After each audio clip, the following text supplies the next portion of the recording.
The myth of unconditional love. Any love is always conditional. We all desire unconditional love and seek it in intimate relationships. The idea of unconditional love is that somehow we find someone who will love us for who we are. We hope that person will look into our soul and see the true version of who we are and love us because of it. To love us unconditionally, without hesitation. To love us completely. This is, of course, an illusion, no less than Santa Claus.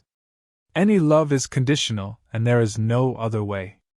Attention, I am not talking about a transactional one, where one person would explicitly specify that he will provide something if the other person provides him with something else.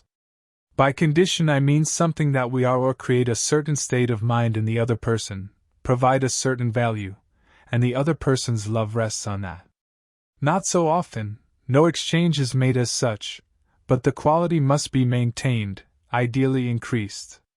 Otherwise, the condition is not met and that person no longer loves us. This phenomenon is also clearly evident in friends who like us, because we abound in certain qualities that they value enough to be willing to spend time with us and reciprocate with a value that we recognize as sufficient in return. And the same principle also works in romantic relationships, although the scope and intensity are incomparably greater.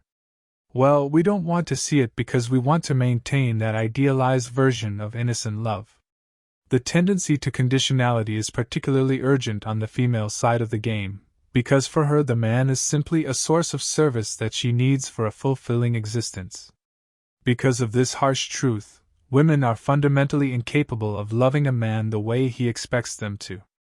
Men believe that love matters for her alone, but women love opportunistically. I think we are approaching a moment when the myth of how women are incurable romantics will soon be dispelled. On the contrary, men are romantics pretending to be realists, and women are vice versa. It's a provocative thought, but it seems that women are realists in relationships who use romanticism to achieve their goals. This is the moment when hypergamy enters the scene. A woman will mercilessly get rid of a man at any time as soon as someone better than him appears.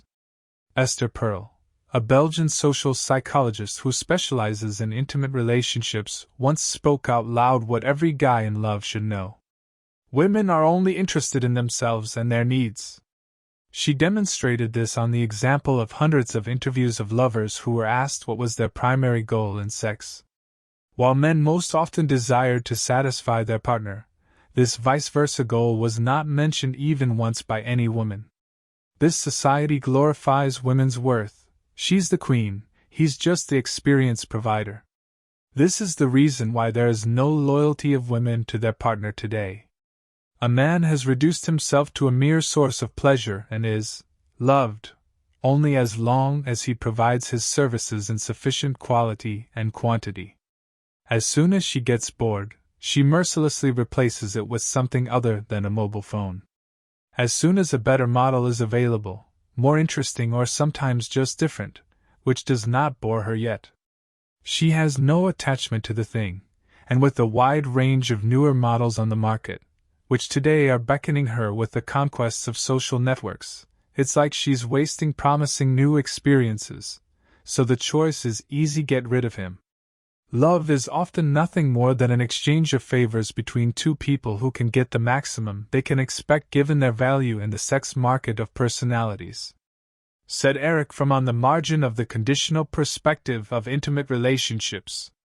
In its simplicity, this statement says a lot about the predominantly male situation. It aptly conveys the piercing nihilism that a man must either confront and accept or go mad in denial for the rest of his life every time he fails and another disappointment occurs. Regardless of whether it is morally right or not, women do not love men the way men idealize or think they should be able to, simply because it is not in their best interest to limit themselves to one partner when they have the opportunity to take them over. It is not Satanism or Sodom and Gomorrah. It's a metaphysical law that most men will never understand to their detriment. Romantic love is a dangerous illusion. Alain de Botton,